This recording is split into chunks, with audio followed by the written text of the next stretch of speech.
After Bernie Sanders clobbered Hillary Clinton by more than 20 points in New Hampshire, exit polls show very poor numbers among certain demographics. Clinton has been unable to connect with young voters who are overwhelmingly supporting Bernie Sanders, and she knows it. I know I have some work to do, particularly with young people, but I will repeat again what I have said this week. Even if they are not supporting me now, I support them.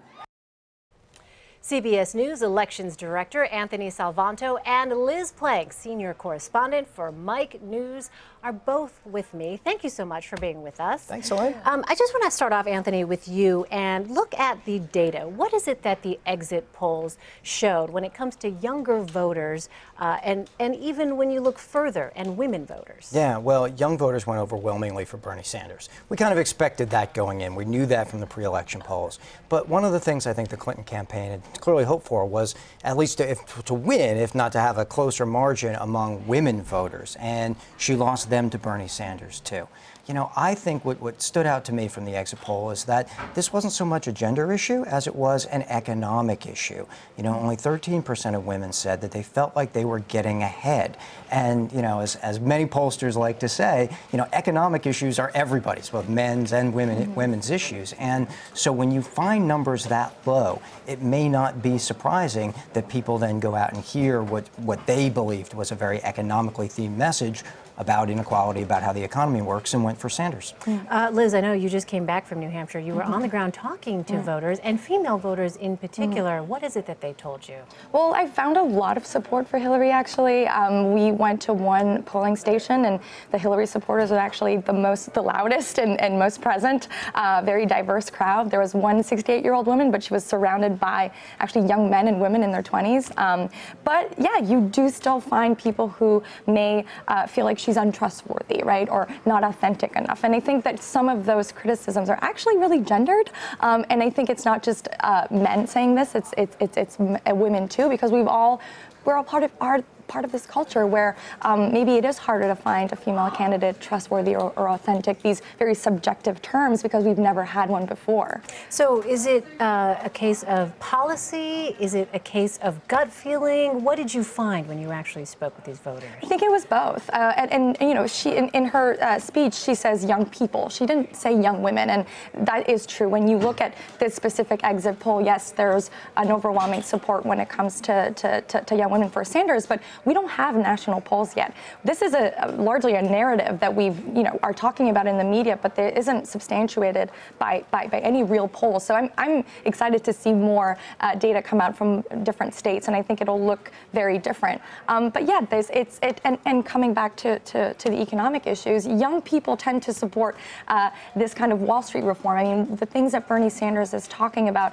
waging a political revolution, these are things that are very exciting for young people. So obviously, there is wide support for him. Anthony, Liz mentioned honest and trustworthiness. Where did that fall in the poll, in the exit polls? Yeah, she had an overwhelming deficit on that to Bernie Sanders. You know, almost 8, 9 to 10, especially among young people, found Bernie Sanders to be honest and trustworthy, whereas it was much more split for her. That happened with young people, that happened with women, it happened with men as well. You know, but I think, you know, to the earlier point too, 68% of women said they were voting on issues as opposed to personal qualities. And I think you see some of that reflected in these margins as well. It's not just the economy, but it is other issues. It is, you know, it's going to be tax policy. It's going to be various things that cue to economics. And so personal qualities, if we imagine wrapped up in there, might be whether you're voting for a woman or a man. That's certainly important to a lot of people, yes. But if issues are paramount, if the economy is paramount, then that's really the message that has to click. Yeah, it's really important to keep that in mind. Liz, I'm curious, when you talk to Bernie Sanders supporters, what did they say their concerns were about Hillary Clinton? It comes back to authenticity. It comes back to, but to Anthony's point, I mean, policy. Young people vote like everyone else, right, based on issues that they care about, and so campaign reform is a huge issue, and Bernie Sanders champions that issue, you know, in contrast to Hillary Clinton, very strongly. Well, you know, she herself said last night, I've got some work to do with young people. What is that work that she needs to do, you think, Liz?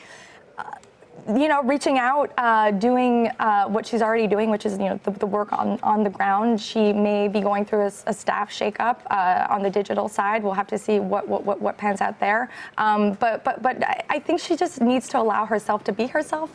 For a long time, I think Hillary Clinton has been wary of doing that because she's been in the limelight for so long and criticized, you know, going back to the Clinton years.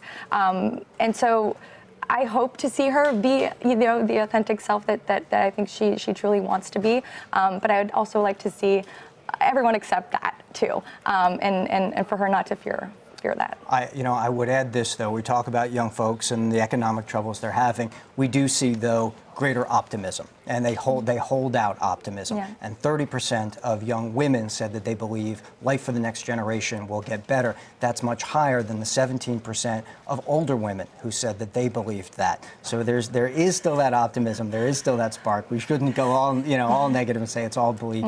They are still looking forward to a brighter future. Youthful optimism. All right. Anthony Salvanto and Liz Plank, thank you so much. Thanks.